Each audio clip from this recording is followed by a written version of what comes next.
In session. Say hello to BMW's new iX3, the first vehicle to come out featuring the brand's new Neue Klasse design language, a name that should seem pretty familiar to longtime brand homies. Eventually, what you see here will spawn a new 3 Series sedan as well. But let's not get ahead of ourselves. There's plenty of new and interesting stuff right here on the iX3. Let's check it out.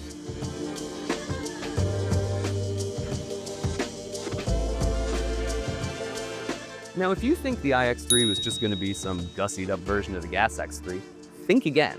This is a clean sheet design that pulls a lot of its inspiration from models like the iX or the XM.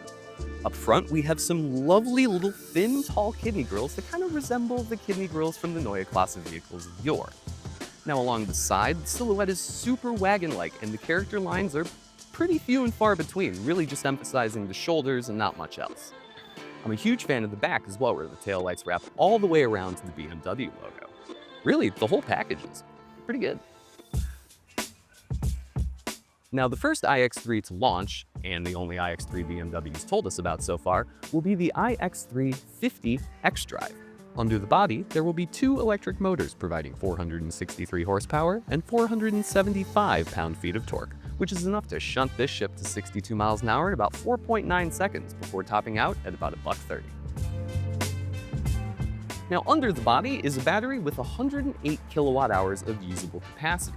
BMW estimates this will be good for an EPA range of about 400 miles, although it might be some time before official figures actually come out. Now, thankfully, this 800-volt architecture can charge at both 400 and 800-volt chargers, and it can pull an impressive 400 kilowatts of juice on well-equipped chargers. That's enough to get you from 10 to 80% in about 21 minutes. The interior takes things in a totally new direction.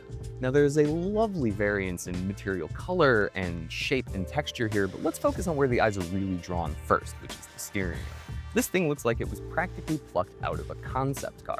You can get a really good view of it thanks to the massive glass on all sides imparting a ton of light into this cabin. But the real star of the show in here is the tech. Have you ever looked at a vehicle's interior and thought, oh, I could shove about 43 inches of display into this thing? Well, BMW did, and that's exactly what the iX3 has.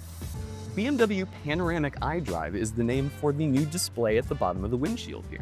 It is beamed up to the actual bottom of the windshield, providing 43 inches of digital real estate. Now, the most important stuff, your average gauge cluster duties, do get put smack dab in front of the driver, but there are 2 whole other segments that can be configured to pretty much anything you want. But that is obviously not the only place to look at stuff. Smack dab in the middle of the dashboard is a new 17.9-inch display that runs a new version of BMW's operating system, mostly to cut down on menu complexity, and thankfully to shoot gesture control into orbit. Has the touchscreen renaissance felt a little more like a dark age for you? Well, thankfully, BMW has heard your wailing lamentations and provided plenty of physical buttons between the dashboard and the steering wheel for you to enjoy. And the steering wheel itself has an extra little trick. The buttons on here, they only light up when something is either active or available. Are you excited to watch AI run roughshod over everything you love and hold dear? Well, I'm not, but if you are, you'll be happy to know that BMW is adding large language model tech to its infotainment system, starting with navigation in the US. I'm on it. Here are the Italian restaurants I found in San Francisco. As for pricing, BMW says it will start around 60 grand, which is pretty insane because in Europe, it's the equivalent of around 80. The BMW iX3 enters production in Hungary later this year, and the US will get a crack at models sometime in second quarter 2026.